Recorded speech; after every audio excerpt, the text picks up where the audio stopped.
Hi friends, October 22-ാം തീയതി നടന്ന degree പ്രിലിംസിൻ്റെ first stage എക്സാമിലെ ഒരു ക്വസ്റ്റ്യൻ ആയിരുന്നു.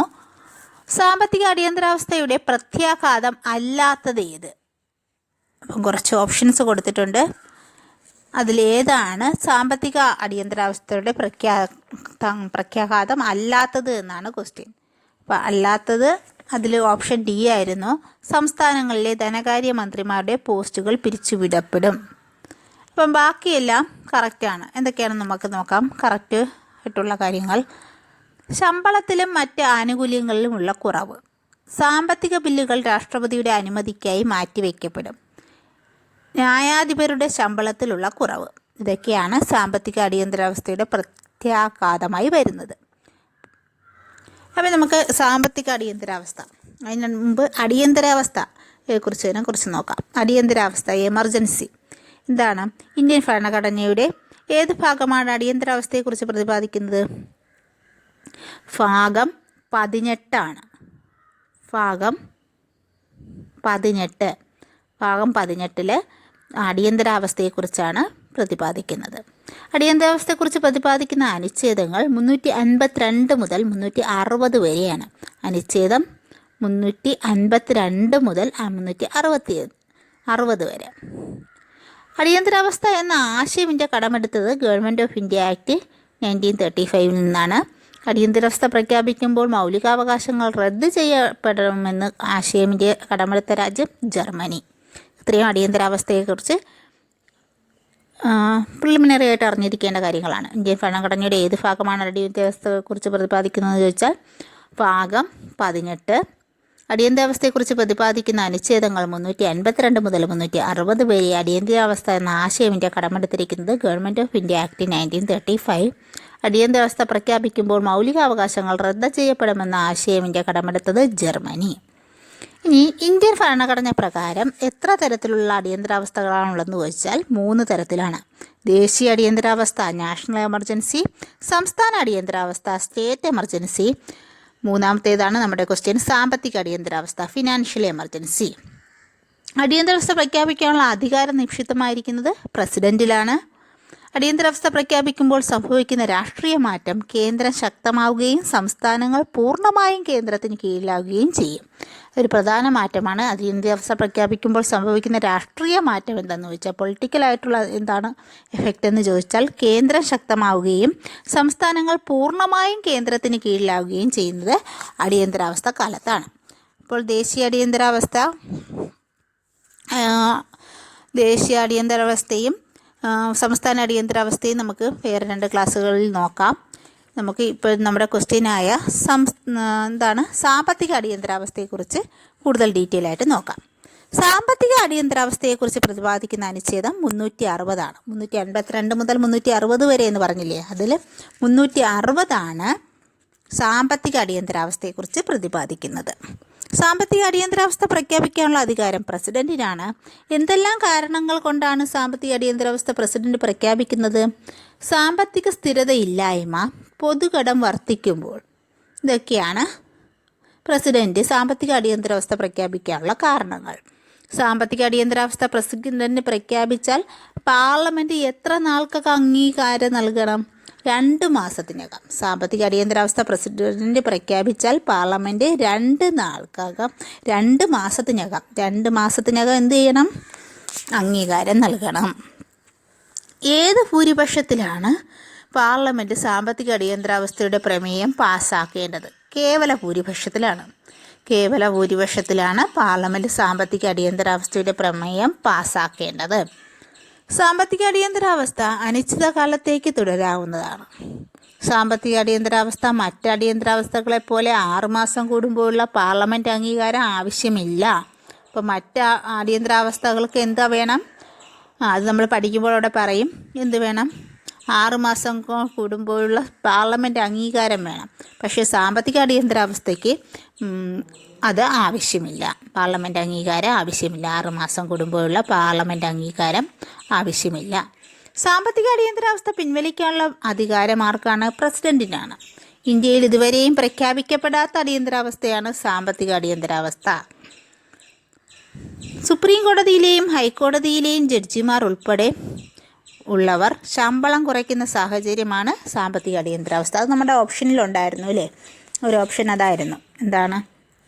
ന്യായാധിപരുടെ ശമ്പളത്തിൽ ഉള്ള കുറവ്. അതെന്താണ്? അത് സാമ്പത്തിക അടിയന്തരാവസ്ഥയിൽ വരുന്നൊരു മാറ്റമാണ്, പ്രത്യാഘാതമാണ് അതിൻ്റെ ഒരു. ഏത് സാഹചര്യത്തിലാണ് സംസ്ഥാന മണി ബില്ലുകളും ഫിനാൻഷ്യൽ ബില്ലുകളും ഗവർണർ അംഗീകരിച്ചാലും പ്രസിഡന്റിൻ്റെ അനുമതി തേടേണ്ടത്? സാമ്പത്തിക അടിയന്തരാവസ്ഥയിൽ. അതും നമ്മുടെ ഓപ്ഷനായിരുന്നു അല്ലേ? സാമ്പത്തിക ബില്ലുകൾ എന്ത് വേണം? രാഷ്ട്രപതിയുടെ അനുമതിക്കായി മാറ്റിവെക്കപ്പെടും. അതും പ്രത്യാഘാതമാണ്. ഇനി മൂന്നാമത്തെ പോയിന്റ്, സാമ്പത്തിക അടിയന്തരാവസ്ഥയെ അമേരിക്കയിലെ ഏത് ആക്ടിനോടാണ് അംബേദ്കർ ഉപമിച്ചത്? National Recovery Act of United State 1933. സാമ്പത്തിക അടിയന്തരാവസ്ഥയെ അമേരിക്കയിലെ ഏത് ആക്ടിനോടാണ് അംബേദ്കർ ഉപമിച്ചതെന്ന് ചോദിച്ചാൽ National Recovery Act of United States 1933. ഇപ്പം നമ്മൾ പറഞ്ഞ പോയിൻറ്റ്സ് എല്ലാം ഒന്നുകൂടെ പറയാം. നമ്മുടെ ക്വസ്റ്റ്യൻ എന്തായിരുന്നു? സാമ്പത്തിക അടിയന്തരാവസ്ഥയുടെ പ്രത്യാഘാതം അല്ലാത്തത് ഏത്? അപ്പോൾ അല്ലാത്തത് ഏതെന്നാണ്, അത് ഓർത്ത് വയ്ക്കുക. നമ്മൾ പെട്ടെന്ന് ആദ്യത്തെ ഓപ്ഷൻ കണ്ട് ഇതാണെന്ന് പറഞ്ഞ് ടിക്ക് ചെയ്യരുത്. സാമ്പത്തിക അടിയന്തരാവസ്ഥയുടെ പ്രത്യാഘാതം അല്ലാത്തത് ഏത്? ഇപ്പോൾ 4 ഓപ്ഷൻസ് ഉണ്ട്.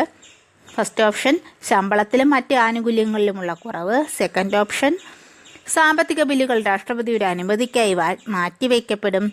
തേർഡ് ഓപ്ഷൻ ന്യായാധിപരുടെ ശമ്പളത്തിലുള്ള കുറവ്. ഫോർത്ത് ഓപ്ഷൻ സംസ്ഥാനങ്ങളിലെ ധനകാര്യമന്ത്രിമാരുടെ പോസ്റ്റുകൾ പിരിച്ചുവിടപ്പെടും. ഇതിലെ കറക്റ്റ് ആൻസർ ഓപ്ഷൻ ഡി ആയിരുന്നു. അത് മാത്രമാണ് സാമ്പത്തിക അടിയന്തരാവസ്ഥയുടെ പ്രത്യാഘാതം അല്ലാത്തത്.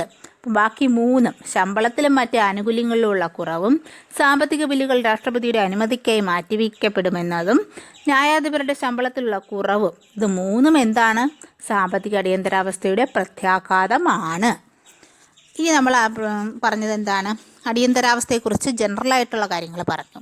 ഇന്ത്യൻ ഭരണഘടനയുടെ ഏത് ഭാഗമാണ് അടിയന്തരാവസ്ഥയെക്കുറിച്ച് പ്രതിപാദിക്കുന്നതെന്ന് ചോദിച്ചാൽ ഭാഗം 18 ഭാഗം 18 ഇന്ത്യൻ ഭരണഘടനയിൽ അടിയന്തരാവസ്ഥയെക്കുറിച്ച് പ്രതിപാദിക്കുന്നത്. അടിയന്തരാവസ്ഥയെക്കുറിച്ച് പ്രതിപാദിക്കുന്ന അനുച്ഛേദങ്ങൾ ചോദിച്ചാൽ 352 മുതൽ 360 വരെയാണ്. അതിൽ നമ്മളിപ്പം പറയുന്ന സാമ്പത്തിക അടിയന്തരാവസ്ഥ 360 പക്ഷേ 352 മുതൽ 360 വരെയും അടിയന്തരാവസ്ഥയെക്കുറിച്ച് പ്രതിപാദിക്കുന്ന അനുച്ഛേദങ്ങളാണ്. അടിയന്തരാവസ്ഥ എന്ന ആശയം ഇന്ത്യ കടമെടുത്തത് ഗവൺമെൻറ് ഓഫ് ഇന്ത്യ ആക്ട് 1935. അടിയന്തരാവസ്ഥ പ്രഖ്യാപിക്കുമ്പോൾ മൗലികാവകാശങ്ങൾ റദ്ദ് ചെയ്യപ്പെടുമെന്ന ആശയം ഇന്ത്യ കടമെടുത്ത രാജ്യം ജർമ്മനി. ഇന്ത്യൻ ഭരണഘടനാ പ്രകാരം എത്ര തരത്തിലുള്ള അടിയന്തരാവസ്ഥകളാണുള്ളത്? 3 തരത്തിൽ. ദേശീയ അടിയന്തരാവസ്ഥ നാഷണൽ എമർജൻസി, സംസ്ഥാന അടിയന്തരാവസ്ഥ സ്റ്റേറ്റ് എമർജൻസി, സാമ്പത്തിക അടിയന്തരാവസ്ഥ ഫിനാൻഷ്യൽ എമർജൻസി. അടിയന്തരാവസ്ഥ പ്രഖ്യാപിക്കാനുള്ള അധികാരം ആർക്കാണ് നിക്ഷിപ്തമായിരിക്കുന്നത്? പ്രസിഡന്റിനാണ്.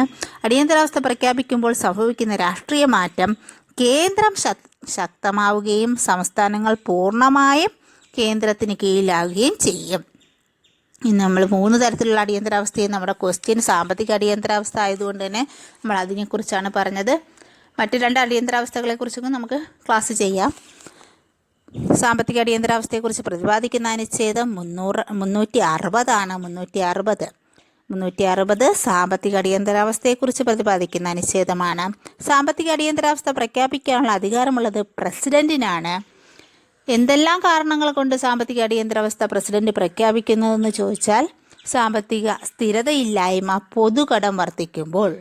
സാമ്പത്തിക അടിയന്തരാവസ്ഥ പ്രസിഡന്റ് പ്രഖ്യാപിച്ചാൽ പാർലമെൻറ്റ് എത്ര നാൾക്കകം അംഗീകാരം നൽകണം എന്ന് ചോദിച്ചാൽ 2 മാസത്തിനകം അംഗീകാരം നൽകണം. ഏത് ഭൂരിപക്ഷത്തിലാണ് പാർലമെൻറ്റ് സാമ്പത്തിക അടിയന്തരാവസ്ഥയുടെ പ്രമേയം പാസ്സാക്കേണ്ടതെന്ന് ചോദിച്ചാൽ കേവല ഭൂരിപക്ഷത്തോടെയാണ് പാർലമെൻറ്റ് സാമ്പത്തിക അടിയന്തരാവസ്ഥയുടെ പ്രമേയം പാസ്സാക്കേണ്ടത്. സാമ്പത്തിക അടിയന്തരാവസ്ഥ അനിശ്ചിതകാലത്തേക്ക് തുടരാവുന്നതാണ്. സാമ്പത്തിക അടിയന്തരാവസ്ഥയ്ക്ക് മറ്റ് അടിയന്തരാവസ്ഥകളെപ്പോലെ 6 മാസം കൂടുമ്പോഴുള്ള പാർലമെൻറ്റ് അംഗീകാരം ആവശ്യമില്ല. സാമ്പത്തിക അടിയന്തരാവസ്ഥ പിൻവലിക്കാനുള്ള അധികാരം പ്രസിഡന്റിനാണ്. ഇന്ത്യയിൽ ഇതുവരെയും പ്രഖ്യാപിക്കപ്പെടാത്ത അടിയന്തരാവസ്ഥയാണ് സാമ്പത്തിക അടിയന്തരാവസ്ഥ. നമ്മൾ അയൽ രാജ്യത്തിലൊക്കെ പ്രഖ്യാപിച്ചു. സുപ്രീം കോടതിയിലെയും ഹൈക്കോടതിയിലെയും ജഡ്ജിമാർ ഉൾപ്പെടെ ഉള്ളവർ ശമ്പളം കുറയ്ക്കുന്ന സാഹചര്യം, അതായിരുന്നു നമ്മുടെ ക്വസ്റ്റ്യൻ. കുറയ്ക്കുന്ന സാഹചര്യം സാമ്പത്തിക അടിയന്തരാവസ്ഥയാണ്.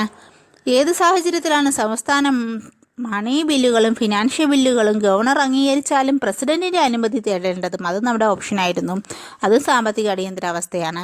സാമ്പത്തിക അടിയന്തരാവസ്ഥയെ അമേരിക്കയിലെ ഏത് ആക്ടിനോടാണ് അംബേദ്കർ ഉപമിച്ചത് എന്ന് ചോദിച്ചാൽ National Recovery Act of United States